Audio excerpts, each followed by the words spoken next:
అందరికీ నమస్తే. కువైట్‌లో వచ్చిన కొత్త రూల్స్, వాటికి తగిన ఫైన్స్ చూడండి. క్లియర్‌గా ఆలోచన చేసి బండ్లు తోలండి.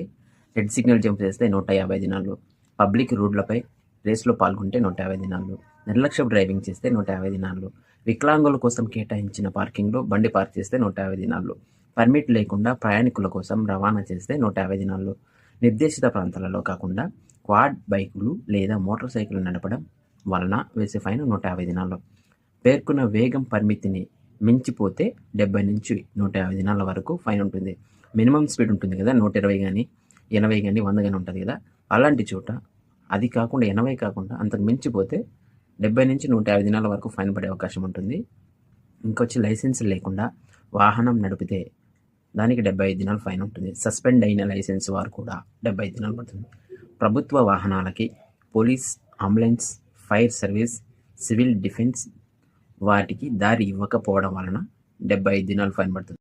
10 సంవత్సరాలు వయసు కలిగిన పిల్లలని ముందు సీట్లో కూర్చుని వాహనాన్ని నడిపితే దానికి కూడా 50 దినాలు ఫైన్ పడే అవకాశం ఉంది.